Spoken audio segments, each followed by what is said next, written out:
as an in-house legal counsel, your primary job is to fireproof the building. But as a litigator, you're that firefighter who steps in once the fire has already started. क्या requirements होती हैं एक company secretary होने के लिए? Section 194 है of companies act, वो minimum qualification criteria define करता है, जिसको अगर आप फुलफिल करते हैं तो आप कंपनी सेक्रेटरी बन सकते हैं. लिस्टेड कंपनीज में CFO can not be the company secretary, but since private limited companies में it's not a condition mandatory under the law, so therefore they say CFO and company secretary. ये कहा जाता है कि जो कंपनी सेक्रेटरी होता है वो कंपनी एंड गवर्नमेंट के दरमियान भी एक ब्रिज होता है. जो एनुअल जनरल मीटिंग होती है, it has to be held within 18 months from the date of incorporation, and then every year within 4 months of your financial close. Executive directors are basically salaried employees of the company. They are involved in day-to-day affairs, and they are also board members. So क्या salaries होती हैं company secretaries की? I would say it's the chairman of the board who is the most influential.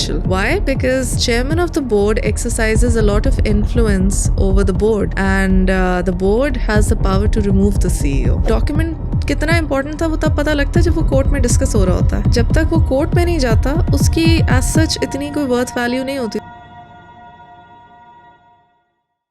Welcome back to another podcast. हमारी population का एक major proportion जो है वो कॉर्पोरेट्स में काम करता है, यानी कि कंपनीज़ में काम करता है, और कंपनीज़ में डिफरेंट ओहदे होते हैं, डेजिग्नेशंस, पोजीशंस होती हैं. इसी तरह का एक ओहदा होता है कंपनी सेक्रेटरी का, जो कि कंपनी के लिए बहुत ज़्यादा इंपॉर्टेंट ओहदा होता है. अब कंपनी सेक्रेटरी का शायद आपने नाम सुना होगा, लेकिन ज़्यादा इसके बारे में कुछ जानते नहीं होंगे, क्योंकि इसके बारे में बहुत कम इन्फॉर्मेशन इवन इंटरनेट पर भी अवेलेबल है. आज इस पॉडकास्ट में हमारे साथ जुड़ी थी एडवोकेट आमना नासिर साहिबा, जो कि एडवोकेट हाई कोर्ट हैं और एज कंपनी सेक्रेटरी सर्व कर चुकी हैं. आज हमने उनसे जाना कि कंपनी सेक्रेटरी होता कौन है, उसके क्या फ़राइज़ होते हैं, क्या ड्यूटीज़ होती हैं, वो काम क्या करता है, उसकी सैलरीज़ का क्या पैकेजेस हो सकते हैं पोटेंशियली मार्केट कॉम्पिटिटिव, और उसके अलावा उसका एक कंपनी के अंदर क्या रोल होता है, किस लिए वो इम्पॉर्टेंट है, और अगर कोई कंपनी सेक्रेटरी बनना चाहता है तो वो उसके लिए उसे क्या उसका क्राइटेरिया है, उसे क्या करना होगा, क्या रिक्वायरमेंट्स हैं मिनिमम, और कितना एक्सपीरियंस उसके लिए रिक्वायर्ड है. ये सारी चीज़ें A to Z हमने उनसे जानी. So watch this podcast till the end, enjoy. Welcome, आप यहाँ पे तशरीफ़ लाई, कैसे मजाज हैं आपके? Thank you so much Hammad, मुझे यहाँ पे इनवाइट करने के लिए. अल्हम्दुलिल्लाह मैं बिल्कुल ठीक हूँ. आप कैसे हैं? अल्हम्दुलिल्लाह मैं भी ठीक. सो पहला सवाल जैसे सबसे रहता है मेरा, वाई लॉ?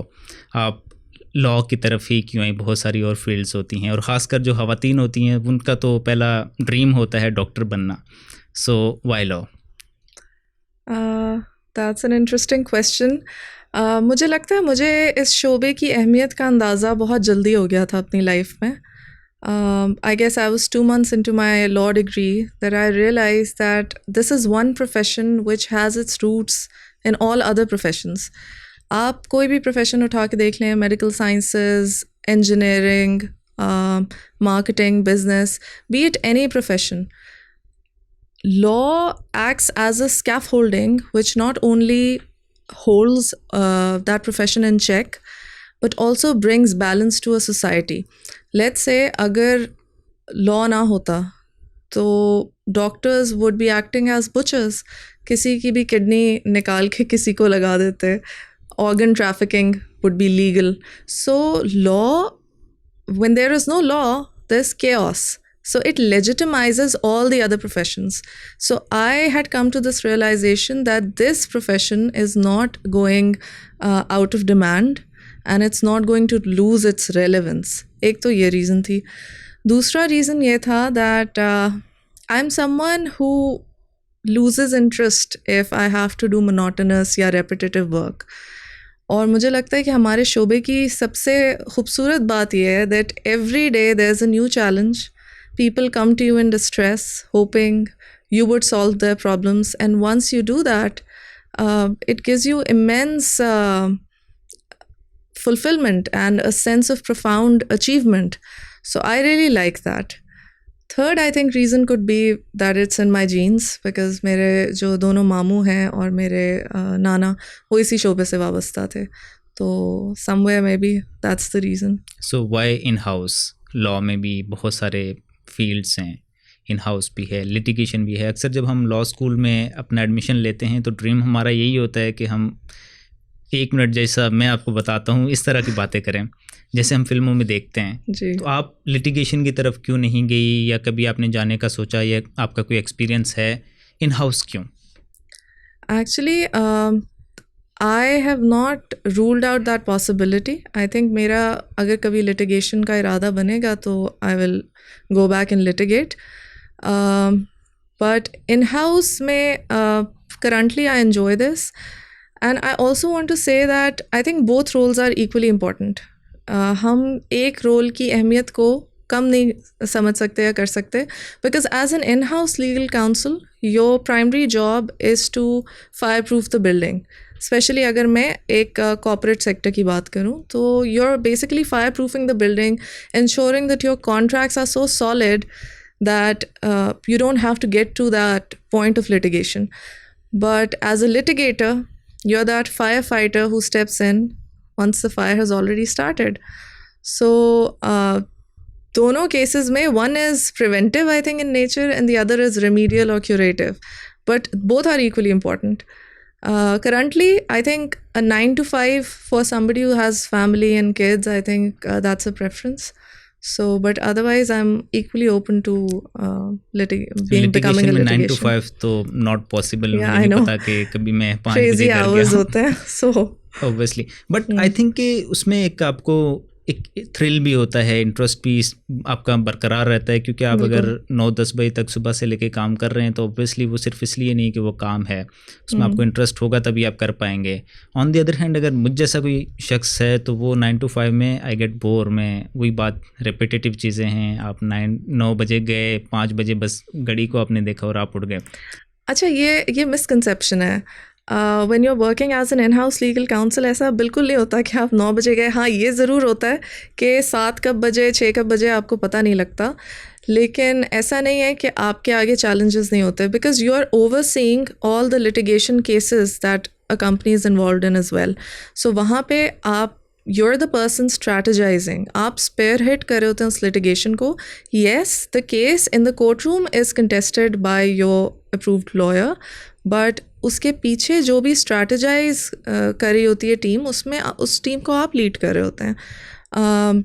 और आपका ये भी job होता है to make sure that the lawyer that you've hired is not taking undue advantage of the company, because बहुत सारे lawyers, और ऐसा past में मैंने experience किया है कि जो हमें represent कर रहे थे वो हमारे ही opponent को जाके भी advise कर रहे थे और assist कर रहे थे. और registration में जिस वक्त उनका नाम आया, that is when I countered them, and it's a very well renowned law firm, by the way. I will not take the name, of course, but this happens. So as an in-house legal counsel, it's your job to ensure that they're not taking undue advantage. Other than that, आपके contracts आप सारे in-house manage कर रहे होते हैं. बहुत सारा काम है, अब तो वो काफ़ी हद तक in-house manage हो रहा होता है. तो आप क्या चीज़ें, क्या आप क्वालिटीज़ देखते हैं लॉयर्स में जब आप कंपनी के लिए उन्हें हायर कर रहे होते हैं? क्या क्राइटेरिया रहता है आपके माइंड में कि किसको हायर करना है, किसको नहीं करना? Obviously there are lot of lawyers. आप समटाइम तो बहुत सारे अच्छे ऐसे लॉयर्स होंगे जिन्हें आप जानते भी नहीं होंगे. So how do you choose? Actually her lawyer का अपना एक लीगल पोर्टफोलियो होता है. So you ask for that portfolio and then you see that what cases have they worked on previously. अगर वो उन्होंने किया हुआ है, एक certain level of cases handle किए हुए हैं, then they can be considered. And it's not that we go for one single law firm. We take multiple courts and then we see, discuss, फिर जो ज़्यादा suitable होती है, जिनका ज़्यादा experience होता है, then we normally go for those lawyers. अच्छा, आपने कंपनी सेक्रेटरी के तौर पे भी सर्व किया हुआ है, तो मैं सबसे पहले तो ये जानना चाहूँगा कि क्या कंपनी सेक्रेटरी के लिए LLB रिक्वायर्ड है, या उसकी क्या रिक्वायरमेंट्स होती हैं एक कंपनी सेक्रेटरी होने के लिए? अच्छा, LLB is not a mandatory requirement for being a company secretary. Section 194 है of Companies Act, वो minimum qualification criteria define करता है कि क्या minimum criteria है जिसको अगर आप fulfill करते हैं तो आप company secretary बन सकते हैं. उसमें ये है that you should either be a member of a professional body of accountants like CA, ICMA, ACCA, या जो भी इनसे relevant degrees होती हैं accounting की, or you should be a member of a body of company secretaries. if you don't qualify in these two criterias, then you can be a law graduate or an MBA or a commerce graduate. Like you should hold masters in commerce. But then for a listed company, you need 5 years of experience. Those companies which are listed with the stock exchange. And for public sector companies, those where the government holds more than 50% of the shareholding, you need at least 2 years of work experience जिसमें in the relevant आपसे दो field. चीज़ों पे एलिब्रेशन चाहूँगा. एक तो जो body of company sector से ये क्या है, and what are the listed companies and public sector companies, इनमें क्या डिफरेंस है और होती क्या है? अच्छा, पब्लिक सेक्टर कंपनीज वो होती हैं जो जिनमें गवर्नमेंट 50% से ज़्यादा शेयर होल्ड करती है. वो कंपनीज दूसरी पब्लिक कंपनीज से या पब्लिक लिस्टेड कंपनीज से डिफरेंट होती हैं. पब्लिक कंपनीज वो होती हैं जहाँ पे आपने पब्लिक में अपने शेयर्स फ्लोट किए हुए होते हैं. Public listed companies are those companies which are public companies but they are listed with the stock exchange. And then public sector companies are those where government owns more than 50%. ये तो इन तीनों का difference हो गया. Then there is an institute of corporate secretaries in Pakistan. I could be taking the name wrong, but there is an institute which provides where you can be a member of the body of company secretaries. तो यहाँ पे ऐसा एक है. PICG is also an institute जो diplomas भी करवाते हैं वो, और उनकी सर्टिफिकेशंस भी होती हैं for company secretary. I am not sure if they offer membership, but different institutes हैं जिनके पास आप जाके इसकी ट्रेनिंग ले सकते हैं. अच्छा, जैसे इंडिया में हम देखते हैं कि एक जैसे चार्टर्ड अकाउंटेंट्स होते हैं, हमारे पास CA होता है, इसी तरह से वहाँ पे CSP होता है. इंडिया में एक सेपरेट क्वालिफिकेशन है. तो पाकिस्तान में कोई ऐसी सेपरेट क्वालिफिकेशन नहीं है जिससे आप CA कर सकते हैं? जैसे रिक्वायरमेंट्स तो आपने बता दी, बट ऐसी कोई क्वालिफिकेशन एग्जिस्ट करती है या नहीं जैसे इंडिया में? For company secretaries? Yes. For company secretaries as such कोई qualification mandatory नहीं है under the law that you have to take. वही minimum criteria जैसे मैंने आपको explain किया कि आपको law graduate हो सकते हैं, MBA हो सकते हैं, and then in your relevant field you should have at least 5 years of work experience for a listed company and 2 years I think for a public sector company. और अगर आप body of chartered accountants से हैं then you don't need any experience and you can straight out आप जा सकते हैं and you can be a company secretary for a listed company. सो पाकिस्तान में ऐसा कोई mandatory criteria under the law नहीं है. अच्छा, कुछ कंपनीज होती हैं, बड़ी कंपनीज होती हैं, listed company, public sector company जैसे आपने बताया. कुछ कंपनी छोटी कंपनीज भी होती हैं, आम लोगों ने बनाई होती हैं, सिंगल मेंबर हो सकती है, मल्टीपल टाइप ऑफ कंपनीज हो सकती हैं, प्राइवेट लिमिटेड हो सकती है. तो समटाइम देखते हैं हम कि कुछ कंपनीज में कंपनी सेक्रेटरीज होते हैं, कुछ में स्ट्रक्चर में उनके कंपनी सेक्रेटरीज नहीं होते. तो क्या हर कंपनी के लिए ये लीगली रिक्वायर्ड है कि कंपनी सेक्रेटरी होना चाहिए, या क्या क्राइटेरिया है कि इस कंपनी के पास होना चाहिए और किसके पास नहीं? ठीक है, under the law it's only mandatory for public listed companies. For private companies it's not a requirement. लेकिन होता क्या है कि प्राइवेट कंपनीज़ हम बहुत सारी देखते हैं, FMCG के सेक्टर में देखते हैं, हम ऑटोमोटिव में देखते हैं.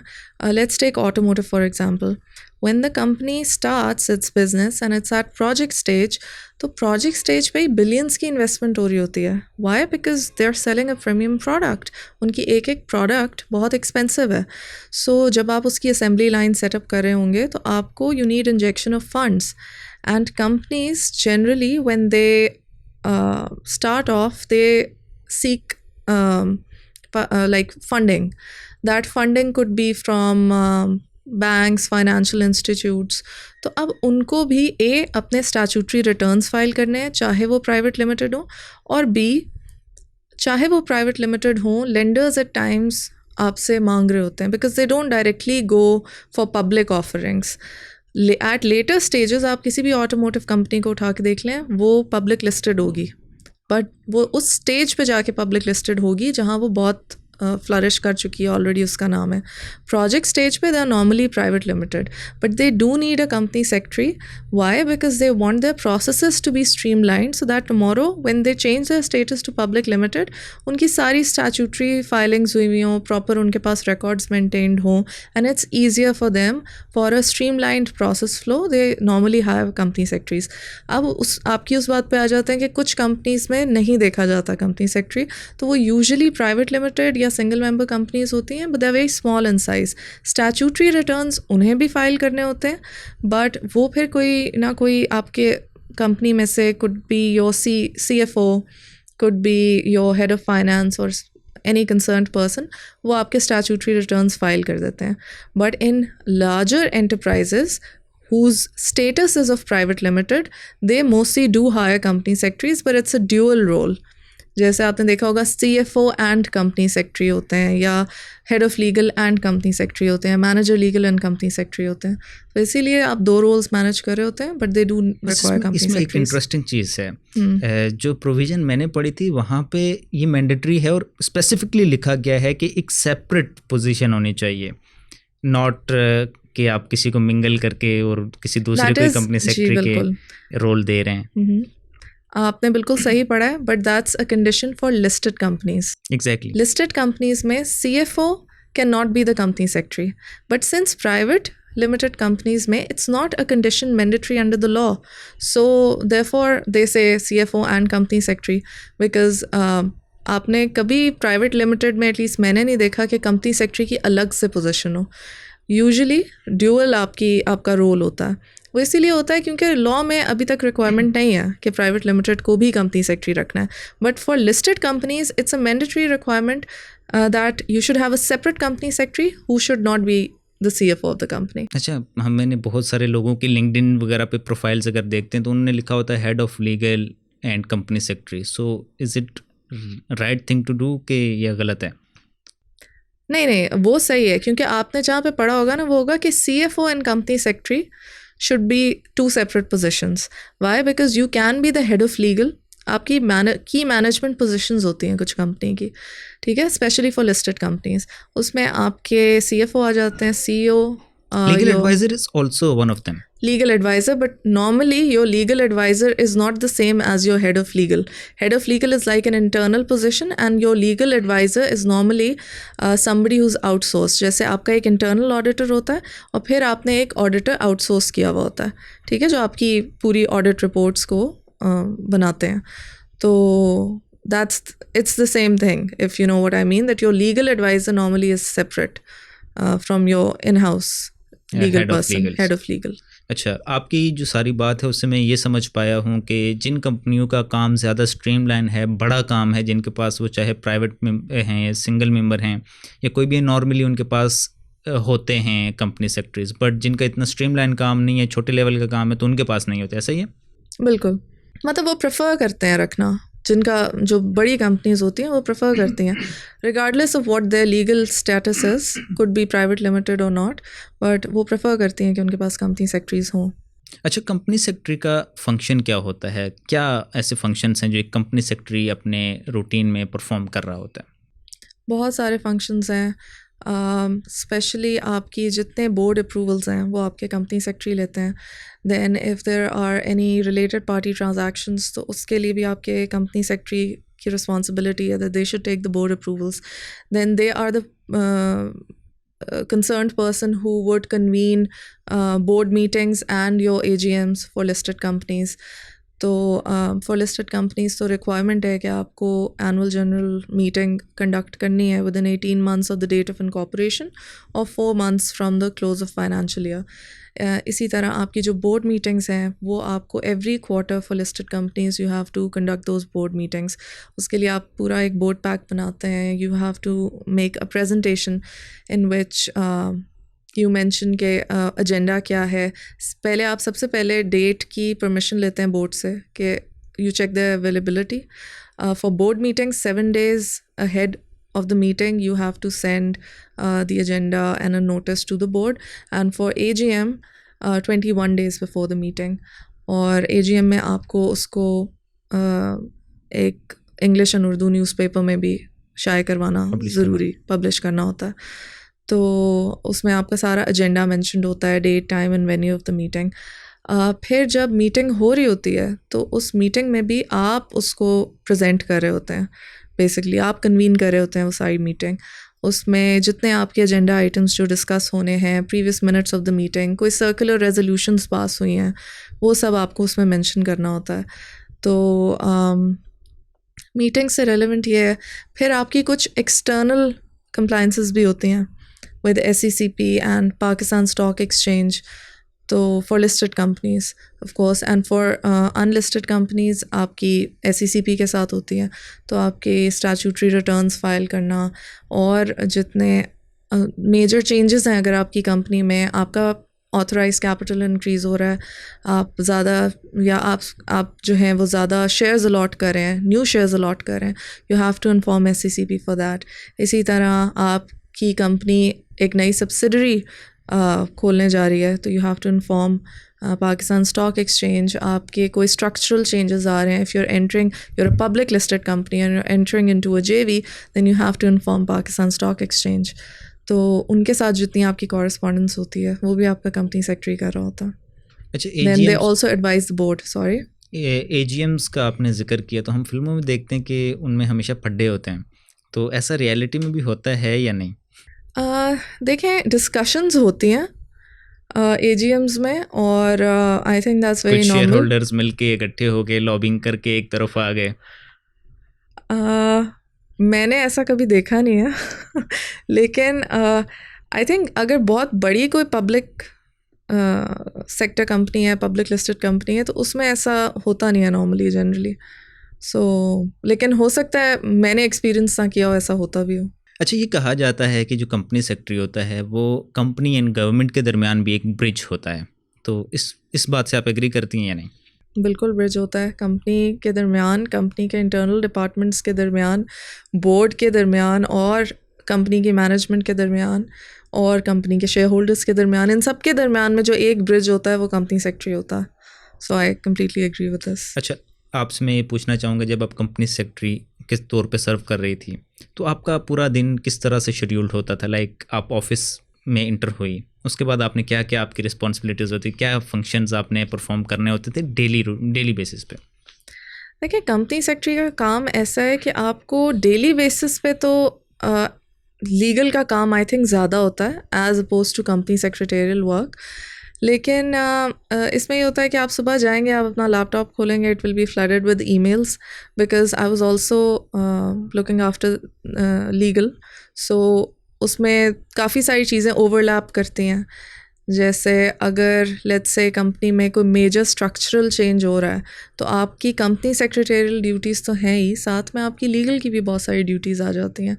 तो आपको वक्त गुजरने का एहसास नहीं होता, and but it's fun at the same time. अच्छा, स्ट्रक्चरल चेंजेस मतलब कितने, हाउ ऑफन दे कम? नहीं, not very often. I think वो मेजर डिसीजंस होते हैं जिसमें आपका बोर्ड इन्वॉल्व होता है, आपके शेयर होल्डर्स का अप्रूवल चाहिए होता है। सो ऐसा नहीं है वो कि मर्जर्स एक्विजिशंस या JVs आप हर थोड़ी अरसे के बात करें, ऐसा नहीं होता। Once in a blue moon ऐसा कुछ होता है। अच्छा, जो कंपनी सेक्रेटरीज हैं आपकी कंपनी में, AGMs भी होती हैं, बोर्ड मीटिंग्स भी होती हैं, तो दोनों में किस तरह से एक कंपनी सेक्रेटरी उसको परफॉर्म करता है अपनी ड्यूटीज़ को? क्या क्या करना होता है, AGMs में क्या करना होता है और बोर्ड मीटिंग्स में क्या करना होता है? इन डिटेल आप बताएं मुझे। अच्छा, जो आपकी बोर्ड मीटिंग्स होती हैं for listed companies, you should have quarterly board meetings, half yearly, annually आपकी बोर्ड मीटिंग्स होती हैं, और आपको उसमें आपके फाइनेंसेस, जो भी आपकी फाइनेंशियल स्टेटमेंट्स हैं वो डिस्कस होती हैं। प्लस आपके अगर कोई एजेंडा आइटम्स हैं जिस विच रिक्वायर्ड बोर्ड अप्रूवल, वो डिस्कस होते हैं। तो for board meetings as a company secretary 7 days ahead of the board meeting, सबसे पहले तो the first step is to take approval of the board that इस date को board meeting है, are you available? You check their availability. If they say they're available, then 7 days before that the date of the meeting, you have to send them a notice. That notice should mention the agenda, date, time and venue of the meeting. उसके बाद आपको एक presentation या एक board pack prepare करना होता है, in which you need to mention the agenda of the meeting. जितने भी agenda items हैं, there could be more than one items for which you require board approval. तो board उसको discuss करता है, then they either approve it or disapprove it. With that, you need to mention all the circular resolutions which were passed during the time जिसमें आपकी previous board meeting और next board meeting के दरमियान में जो time है उसमें जितनी सर्कुलर रेजोल्यूशंस पास हुई होती हैं आप उनका अप्रूवल लेते हैं, previous minutes of the meeting होते हैं उसमें, and you are the primary person who convenes that meeting. So आपका काफ़ी कंपनी सेक्रेटरी का प्राइमरी रोल होता है.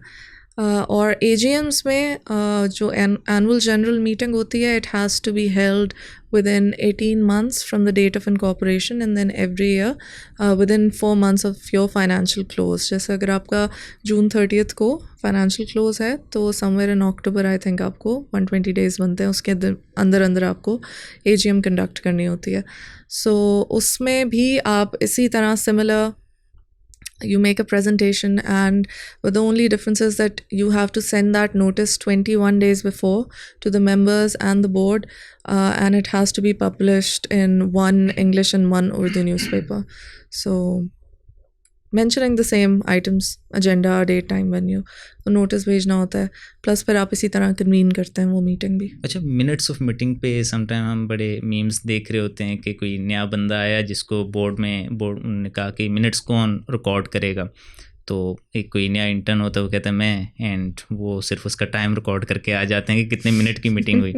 सो एक्चुअली करना क्या होता है, मिनट्स ऑफ मीटिंग होते क्या हैं, क्या चीज़ करना क्या उसमें? मिनट्स ऑफ द मीटिंग में आप बेसिकली रिकॉर्ड करते हैं कि क्या कुछ हुआ था उस मीटिंग में, किसका क्या ओपिनियन था किस चीज़ के ऊपर, बोर्ड ने कलेक्टिवली क्या डिसाइड किया, वो सब चीज़ें आप रिकॉर्ड करते हैं अपने पास मिनट ऑफ द मीटिंग्स में, वहाँ पे वो रिकॉर्ड होती हैं. तो ये होता है, ये नहीं होता कि आप टाइम देखें. और अगर वो गलत हो जाएं या आपने कोई गलत चीज़ें नोट कर दी तो क्या फिर आगे वो रेजोल्यूशन गलत ही चलेगी?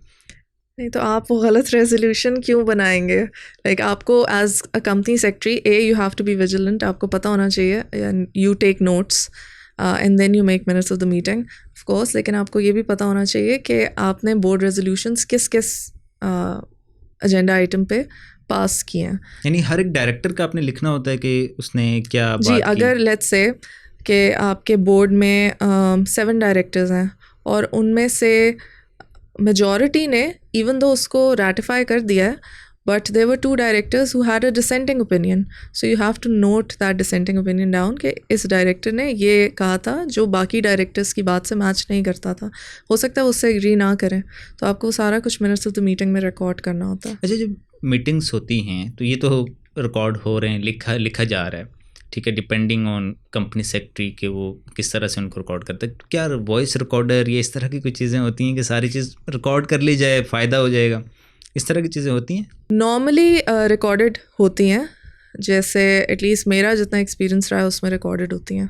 अच्छा, अगर कोई डिस्प्यूट जैसे आ जाता है, सब डिस्प्यूट से पहले मैं आपसे जानना चाहूँगा, executive and non executive directors क्या वो सारे ही मीटिंग्स में होते हैं और इनका क्या फंक्शन क्या होता है? एग्जीक्यूटिव डायरेक्टर्स कौन होते हैं, नॉन एग्जीक्यूटिव्स कौन होते हैं? देखिए, पहले तो आपको ये इंश्योर करना होता है कि आपका AGM में कोरम पूरा है. जब आपका कोरम हो, which means that for listed companies the requirement is 10 members holding 25% voting power at least. They should be present in the meeting. So once that is done, so then you can proceed with the meeting, the AGM. अब उसमें executive directors are basically salaried employees of the company. They are involved in day-to-day affairs and they are also board members. ठीक है, तो वो salary भी draw कर रहे होते हैं, वो फुल टाइम एम्प्लॉय होते हैं कंपनी के. नॉन एग्जीक्यूटिव डायरेक्टर्स जो होते हैं वो they are there on the board because so that they can advise the board on how to achieve their strategic goals, या फिर हो सकता है वो किसी कुछ सब्जेक्ट मैटर स्पेशलिस्ट हो और उनकी कुछ एक्सपर्ट एडवाइस आपको चाहिए हो, तो वो नॉन एग्जीक्यूटिव की कैटेगरी में आ जाते हैं. तो उनकी वोटिंग इंडिपेंडेंट डायरेक्टर्स हो गए जैसे, उनको भी मेजॉरिटी में काउंट किया जाएगा या वो मेजॉरिटी में काउंट नहीं किए जाएंगे? They just have advisory role. They have an advisory role. जैसे कोई डायरेक्टर्स हैं, दो चीज़ें मैं आपसे पूछना चाहूँगा. जैसे आपने कहा कि अवेलेबिलिटी आप पूछते हैं एक हफ़्ता पहले, फॉर एग्जांपल आधे अवेलेबल हैं और आधे नहीं हैं, देन व्हाट? और दूसरा, अगर कोई डिस्प्यूट आ जाता है अमंगस्ट शेयर होल्डर, उसमें भी कंपनी सेक्रेटरी का कोई रोल होता है या वो आपस में ही सुलझाएं? डिस्प्यूट किसके दरमियान आ जाता है? डायरेक्टर्स के दरमियान. नहीं, नॉर्मली कंपनी सेक्रेटरी जो है ना, under the law it does not have the authority to resolve issues, because वो ना मीडिएटर है ना वो जज हैं, तो वो रिजॉल्व तो नहीं कर सकते. But yes, wherever the board needs any kind of advice regarding regulatory matters, तो या governance matters, so of course company secretary is there to guide them. And plus you should सी के directors की सबकी availability के state पे है, तो state पे हो जाता है. अच्छा, जैसे कंपनीज होती हैं उनमें बहुत सारे रजिस्टर्स मेंटेन करना होते हैं अंडर द लॉ, तो कौन कौन से रजिस्टर्स ऐसे हैं जो कंपनी सेक्रेटरीज जनरली मैनेज कर रहे होते हैं? एक्चुअली आपके जो मेंबर्स का रजिस्टर होता है, एक तो वो मेंटेन कर रहा होता है आपका कंपनी सेक्रेटरी. देन आपका शेयर्स डिबेंचर्स का जो रजिस्टर होता है वो भी आपका कंपनी सेक्रेटरी मेंटेन कर रहा होता है. तो and it should be available for the members to see if they want to review it. तो आपके timings होते हैं working hours में when the members are allowed to come and review those registers. तो वो at any time आपने maintain करके रखने होते हैं? जी जी. और in case अगर वो नहीं होते तो is there any consequence for that? Consequences होते हैं आपके, अगर compliance नहीं है तो of course SCCP penalties लगाता है आपको. अच्छा, आप मुझे ये बताएं कि एक जो कंपनी होती है, लिस्टेड कंपनी स्पेसिफिकली और any company in general, public sector और व्हाटएवर, उनका स्ट्रक्चर क्या होता है जो मैंडेटरी अंडर द लॉ? उनको कौन कौन से पोजीशंस हैं वो उन्होंने रखनी होती हैं मैंडेटरी? आपकी जो पोजीशंस हैं under the code of corporate governance and under the law, I think आपकी की पोजीशंस मैनेजमेंट में होती हैं CEO, CFO, your company secretary, legal adviser, then your auditor. तो आपकी ये वाली पोजीशंस तो मैंडेटरी होते हैं. So these are called the key management positions for any company, for every company. But जो ये वाली स्पेसिफिक रिक्वायरमेंट्स हैं प्राइवेट में भी होती हैं ये वाली की पोजीशंस, बट कंपनी सेक्रेटरी की पोजीशन इज़ नॉट मैंडेटरी. अच्छा, जब कोई मर्जर्स एंड एक्विजिशंस या कोई बड़ा स्ट्रक्चरल चेंज हो रहा होता है तो उसमें जो कंपनी सेक्रेटरी है वो क्या रोल प्ले कर रहा होता है? उसका कोई रोल है या वो सिर्फ लीगल वालों का रोल होता है? नहीं, आपके लीगल का भी रोल होता है और आपके कंपनी सेक्रेटरी का भी बहुत इम्पोर्टेंट रोल होता है.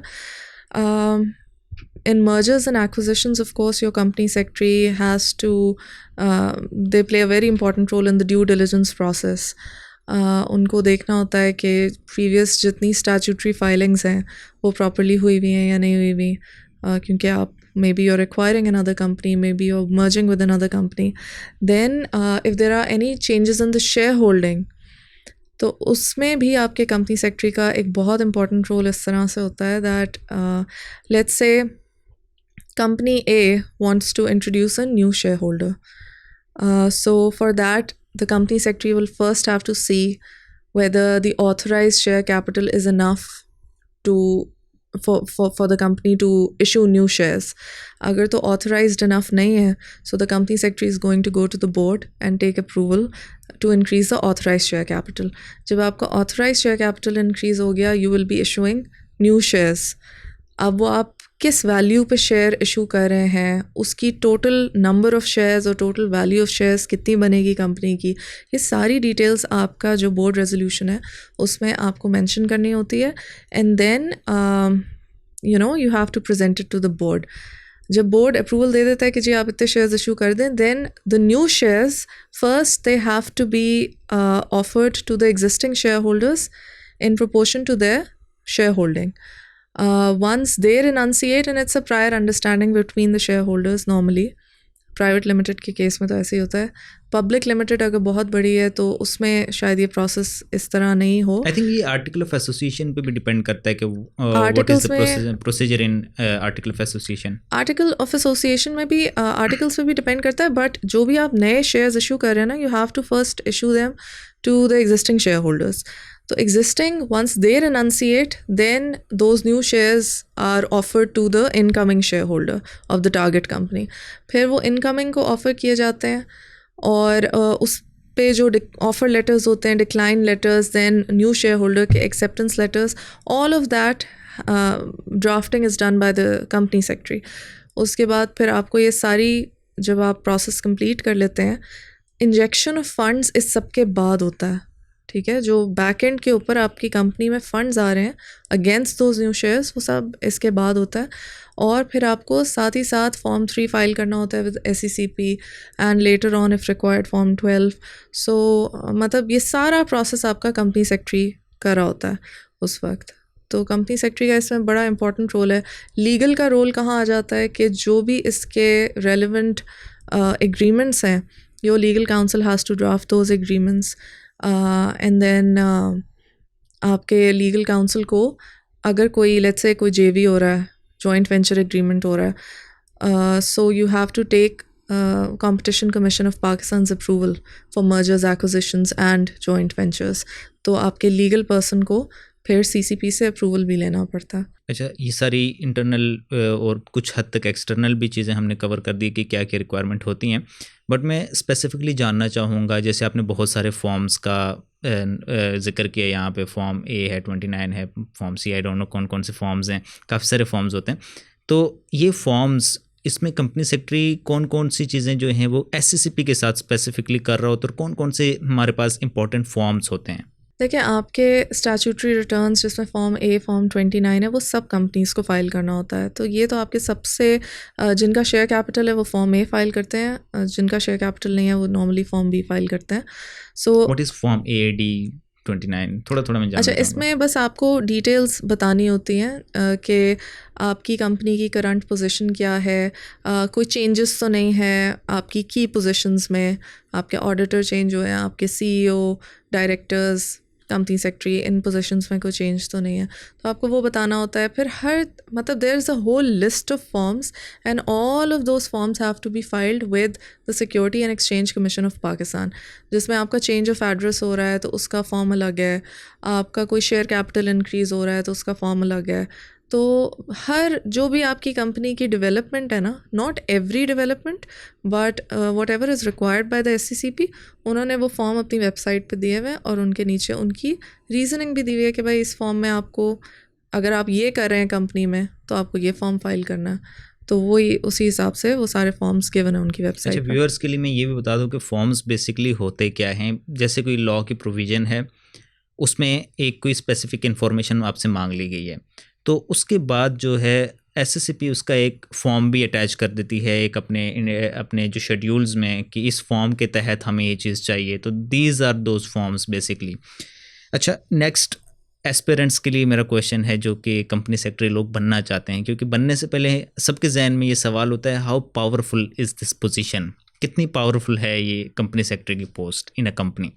देखिए, काफ़ी पावरफुल है। I think after your CEO, CFO, your company secretary is normally is like it's one of those key positions which are recognized under the law। तो काफ़ी पावरफुल पोजीशन है। प्लस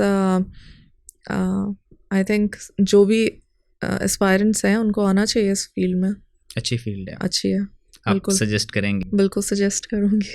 रिपोर्ट किसको करते हैं? जैसे आपका बॉस कौन है, कौन होता है? आप CEO को करते हैं, लीगल को करते हैं, किसे आप रिपोर्ट करते हैं? देखिए, technically this post was created for assisting the board.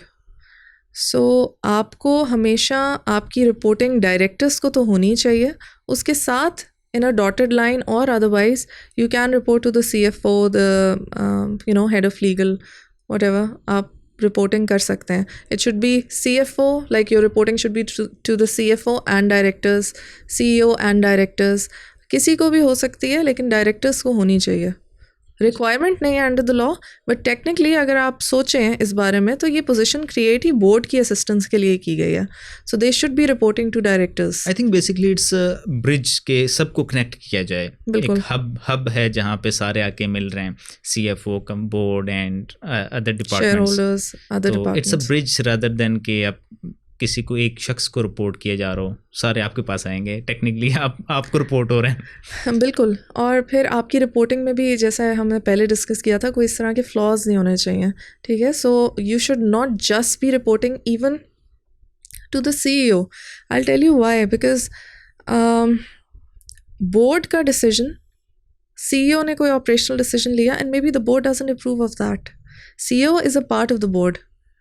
CEO does not constitute the board, the entire board, right. So कोई कॉन्फ्लिक्ट या कुछ हो सकता है ना, तो आपको बोर्ड को भी रिपोर्ट करना चाहिए और साथ आप CEO CFO जिसको भी और आपकी रिपोर्टिंग हो वो हो सकती है फॉर HR पर्पसेस. अच्छा, आपकी नज़र में कौन सी ऐसी क्वालिटीज़ हैं जो कि एक अच्छे कंपनी सेक्रेटरी में होनी चाहिए? कौन सी ऐसी स्किल्स, कौन सी क्वालिटीज़ पर्सनल या स्किल्स जो डेवलप की जाती हैं? अच्छा, एक तो आपको टाइमलाइंस को इस रोल में बड़ा डिलिजेंटली फॉलो करना पड़ता है. सो आपको पता होना चाहिए कि आपको कौन से फॉर्म की फाइलिंग कब करनी है विद इन, बिकॉज उसमें टाइमलाइंस होती हैं. Certain forms have to be filed within 15 days, कुछ का टाइम पीरियड 45 डेज़ होता है, तो उस पर आपको थोड़ा विजिलेंट रहना पड़ता है.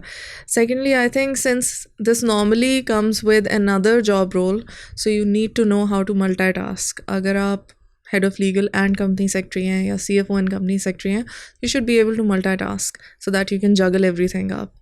तो ये दो qualities तो होनी चाहिए. And I think most importantly you should be well versed with corporate laws. Code of Corporate Governance है, Companies Act है 2017. You should know how to interpret the law. बहुत सारी चीज़ें हैं, आप जब कंपनी सेक्रेटरी होते हैं आपके सामने नई भी आ रही होती हैं, बहुत सारी सिचुएशंस ऐसी होती हैं जो आपने पहले फेस नहीं की हुई होती हैं. So you have to open the book, you should know how to read, interpret and understand law.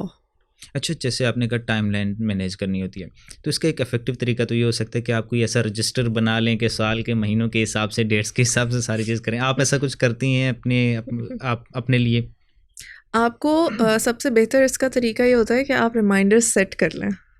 आपके पास मीटिंग अपॉइंटमेंट के रिमाइंडर्स आउटलुक पे सेट हो जाते हैं ना, आप वो रिमाइंडर सेट कर लें, उस पर अपनी रीजनिंग लिखते हैं एंड 1-2 दिन पहले या जितने भी दिन पहले आपके पास वो रिमाइंडर आ जाएगा आपकी कंप्यूटर स्क्रीन पे. I think that's the best way to go about it. Otherwise you can keep a register if that's something that you sometime ये हो सकता है कि आप रिमाइंडर ही भूल जाएं कि रिमाइंडर भी आया था 2 दिन में. ये भी पॉसिबिलिटी है. अच्छा, लोग जानना चाह रहे होते हैं कि सैलरीज के बारे में. सो क्या सैलरीज होती हैं कंपनी सेक्रेटरीज की, मार्केट कॉम्पिटिटिव? आप अपनी, मैं आपसे आपकी नहीं पूछूंगा, but market competitive. Yeah, I think you should ask this question from an HR professional. They would be in a better position to answer you. But I mean, it's hard to give you a ballpark figure. Minimum, maximum, maybe. Acha, so it's difficult for me to give you a ballpark figure. But I think an HR professional might be in a better position to answer this question. Because it depends on a number of factors. सबसे पहले तो आपकी industry आ जाती है कि आप किस industry में काम कर रहे हैं. If it's oil and gas, of course आपकी सैलरीज बहुत हाई होती हैं, वैसे भी जनरली वहाँ पे हाई होती हैं. इफ़ इट्स एनर्जी तो उससे शायद कम होगा. फिर FMCG है, ऑटोमोटिव है, दूसरी इंडस्ट्रीज़ हैं. तो आई थिंक इंडस्ट्री स्पेसिफिक भी होता है. एंड नॉर्मली इन पाकिस्तान ये नहीं देखा जाता कि आपको किस पोजीशन पे हायर करें. आपकी जो प्रीवियस सैलरी होती है, I am sorry for saying this, but उसी पे 30%, मैक्सिमम 80%, समटाइम्स 50% इंक्रीज करके आपको जॉब रोल ऑफर कर दिया जाता है, which is not a very good practice, but this is what happens. So I think it varies. I want a figure की, मतलब रफ फिगर. अब प्राइवेट लिमिटेड की ज़ाहिरी बात है, वहाँ क्योंकि रिक्वायरमेंट नहीं है तो शायद उसकी कम होती हैं, but I think 3+. 3 is minimum, यानी कि अच्छी सैलरी है. आई डोंट नो, मतलब मुझे बहुत ज़्यादा सैलरीज नहीं पता, but since you did ask me तो मैं ऐसे ही बता दिया. शायद मे बी 3+. नॉर्मली 3+ तो जितनी मैंने देखी हैं वो 3+ होती हैं. एंड क्या कोई फ्रेश ग्रेजुएट या कोई फ्रेशर वो डायरेक्टली कंपनी सेक्रेटरी लग सकता है? लग गए हैं तो वहाँ पे फिर उनको कोई होना चाहिए to guide them through the process, अगर आपका प्रायर कोई वर्क एक्सपीरियंस नहीं है. But generally I think it takes 4 to 5 years as a lawyer अगर आप कर रहे हैं प्रैक्टिस, क्योंकि आपकी एटलीस्ट बेसिक अंडरस्टैंडिंग डेवलप हुई भी होनी चाहिए for this job role. Because अगर आप सही तरीके से कंप्लाई नहीं करते तो उसके रिप्रकशंस हैं. अच्छा, इन योर ओपिनियन जो कंपनी की सबसे इन्फ्लुएंशियल पोजीशन है पूरी कॉर्पोरेट गवर्नेंस में, वो कौन सी है? That's a very tricky question because when you think of the most influential position, the first position that comes to your mind is the CEO. Because operational matters में तो everyone looks towards the CEO for approval. But I would say it's the chairman of the board who is the most influential. Why? Because chairman of the board exercises a lot of influence over the board, and the board has the power to remove the CEO. So I think it should be chairman of the board. अच्छा, मैंने भी जब अपने company law का subject पढ़ा था तो उसमें बहुत सारे हमने डिस्प्यूट्स पढ़े थे जो कि शेयर होल्डर्स एंड डायरेक्टर्स के बीच में आते हैं। तो उसमें पता लगता है कि जो बड़ी कॉर्पोरेट्स हैं उनमें जो शेयर होल्डर्स हैं उनकी कोई से नहीं होती इतनी ज़्यादा, बिकॉज उनका बहुत माइन्यूट शेयर होता है, किसी का 0.1%, किसी का 0.2%, एंड आप सबको इकट्ठे कर ही नहीं सकते। सो इट्स द बोर्ड जिसके पास सही एक्चुअल में पावर होती है to decide the fate of company के किस तरफ जाना है। तो यहाँ पे भी ऐसा होता है या यहाँ पे हमारे पास शेयर होल्डर्स अच्छी खासी उसमें होते हैं, उनके अच्छे खासी शेयर्स होते हैं? देखिए, it depends on the company and it depends on their shareholding structure also. I have seen public listed companies where majority shareholding is with a few individuals and they float rest of it in the market, ठीक है, and they are listed on the stock exchange. As opposed to that, कुछ private limited companies होती हैं जहाँ कुछ individuals ने shareholding ली हुई होती है। मसला ये होता है कि जब public limited या पब्लिक लिस्टेड कंपनी है और उसमें आपने majority shares are floated in the market, so share holders की ultimate say is very important. अगर आप देखें कंपनीज एक्ट खोल के तो हर मेजर डिसीजन को शेयर होल्डर इन्फ्लुएंस कर सकते हैं। प्रॉब्लम वहाँ आता है that there influence is kind of diffused, dilute हो जाता है, because 5% किसी के पास है, 10% किसी के पास है, फिर 15% किसी के पास है, rest of it is with the market, so it gets diluted, so it's difficult for them to reach a collective decision, and for this very reason the power then goes back to the board. तो share holders अपनी वो power exercise नहीं कर पाते, majority vote या 2/3 majority reach नहीं कर पाते। Otherwise they do have the power under the law to influence major decisions. लेकिन ये बहुत जो large public sector public listed companies हैं उनकी प्रैक्टिस है, उनमें ये ऐसा होता है। जो प्राइवेट लिमिटेड हैं या अभी भी पब्लिक लिस्टेड कंपनीज हैं but they are family owned businesses, so they have floated IPO shares in the market, but majority shares are still with the family. So वहाँ पे ऐसा नहीं होता। So मतलब it's basically a debate Depends of on the structure. de facto and de jure. De jure the shareholders are most powerful, but de facto अगर जो large corporates होती हैं उनमें obviously उनके पास इतना शेयर ही नहीं होता कि वो एक collective decision ले पाएँ, तो de facto जो है उनके पास पावर नहीं होती, but de jure they have the power. ऐसा ही है? Yeah, बिल्कुल। अच्छा, coming to work एक्सपीरियंस और working environment in a corporate, वो कैसा होता है? एक कॉर्पोरेट में इन जनरल आप काम कर रहे हैं, so how is the work experience, environment कैसा होता है, लोग, टीम वर्क होता है या obviously depends company to company, but in general? Team work होता है डेफिनेटली। आपकी एक अच्छी रेपो होनी चाहिए सारे डिफरेंट डिपार्टमेंट्स के साथ, specially if you are the legal council and if you also the company secretary, so you are working as legal council, you are working with every other department, be it IT, marketing, इन सब के contracts होते हैं। कोई भी चीज़ without contracts या service orders नहीं होती। सो आपको इन सब के साथ बहुत क्लोजली काम करना पड़ता है। It's very different from law firm में आप अपने ही चेम्बर में बैठ के अकेले काम कर रहे होते हैं, then you take it to your senior और you present it, so it's very different. Here you are connected with almost the entire company, specially जो आप लीगल में जो लोग काम कर रहे होते हैं ना, वो हर किसी से कंपनी में कनेक्टेड होते हैं। क्योंकि हर किसी को उनसे काम होता है, तो they are mostly moving around, they are very busy and they are interacting with everyone, तो you closely work. And even as a CS मैंने बहुत जगह पे ये देखा है, ये प्रैक्टिस फॉलो होती है कि कहीं पे कोई भी कॉर्पोरेट में आपने अथॉरिटीज़ डेलीगेट नहीं की हुई, आपने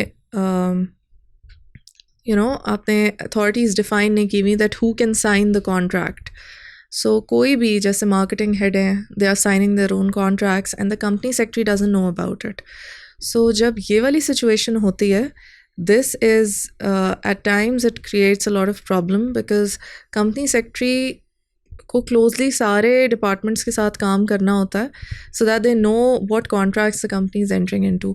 जैसे सेक्शन 208 है, it's about related party transactions.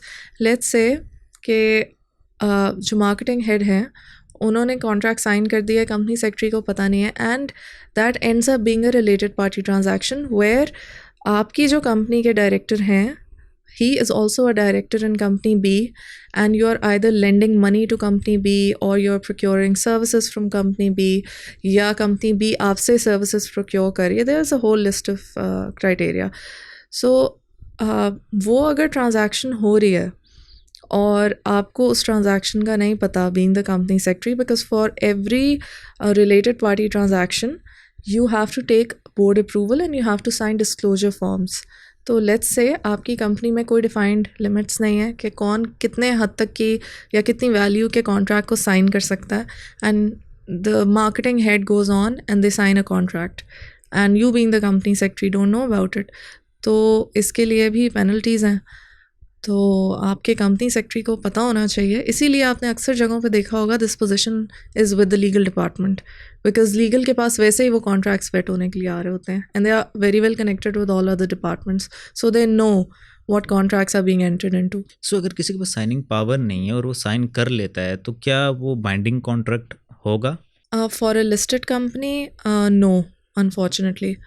And I think even for a private company, unless and until it's approved by the board या उनको power of attorney के through power delegate की गई है, तो private फिर तो company में भी सिग्नेटरी नहीं. हो गए ना, फिर तो ऑथराइज सिग्नेटरी जी. हो गए. फॉर एग्जांपल जैसे आपने कहा कि मार्केटिंग हेड कोई एग्रीमेंट साइन कर रहा है, if he is not authorised by board कि आप ये साइन कर सकते हैं, तो वो किस कैपेसिटी में वो साइन कर रहे हैं? गलत है, आप नहीं साइन कर सकते. तो unless and until you're properly authorized to sign that contract, तो you can't.